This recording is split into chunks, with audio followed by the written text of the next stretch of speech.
അസ്സലാമു അലൈക്കും. ഞാൻ ഉണ്ടാക്കാൻ പോകുന്ന പാസ്ത. ഹലോ, ഞാൻ പാസ്ത ഉണ്ടാക്കാൻ വേണ്ടിയിട്ട് വെജിറ്റബിൾ മുറിച്ചിട്ടേക്കുന്നു. ക്യാപ്സിക്കം, സിംല മിർച്ചില്ലേ ചെറുങ്ങനെ മുറിച്ചിട്ടേക്കുന്നു. പിന്നെ ഇത് ഉള്ളിൻ്റെ ഭാജിയില്ലേ അതിനെ മുറിച്ചിട്ടേക്കുന്നു. ഇത് ഉള്ളിൻ്റെ ഭാജി, ഇത് ഗോബി മുറിച്ചിട്ടേക്കുന്നു. പിന്നെ ക്യാരറ്റ് ഇടാ, കരജീനില്ലേ ബീൻസ് അതിനെ ഇടാൻ എൻ്റെ എത്തില്ല. എൻ്റെ ഒരു 3 ഭാജി തന്നെ ഉണ്ടാകും.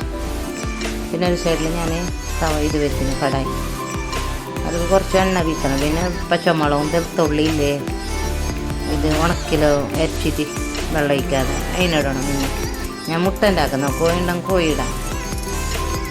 രണ്ടെണ്ണം മുട്ട ഇട്ടിട്ട് പിന്നെ പങ്ങടം ഇതാക്കി കൊണ്ട് കാണും, മിക്സായി കൊണ്ട് കാണും. ഈ ടൈപ്പാകുമ്പോൾ പിന്നെ കുറച്ച് കുരുമുളക് പൊടിയില്ലേ കുരുമുളക് പൊടി ഇടണം.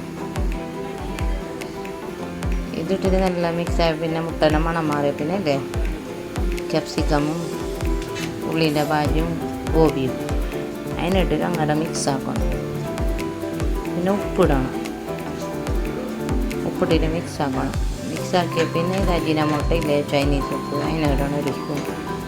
പിന്നെ സോയാ സോസ് 1 സ്പൂണ്, വിനീഗർ മിക്സാക്കിയ പിന്നെ ഞാൻ പാസ്ത ബേക്കിട്ട് വെച്ചിന്. ആ പാസ്തനിട്ടിട്ടില്ലേ ഇടയ്ക്കും മേൽക്ക് ഇതാക്കിയിട്ട് കയ്യിലിടണം. നല്ല മിക്സാക്കിയ പിന്നെ കുറച്ച് ഉള്ളിൻ്റെ ഭാജി ഞാൻ വെച്ചിനാൻ മേൽക്കിടാൻ വെച്ചാൽ കഴിയും. പാസ്ത റെഡിയായി. നല്ല ടേസ്റ്റ്.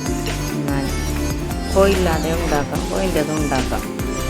ഷെയർ ആക്കാനും ലൈക്ക് ആക്കാനും മറക്കാണ്ട് പിന്നെ ഒരു വീഡിയോ ആയിട്ട് വരാം. അസ്സലാമു അലൈക്കും.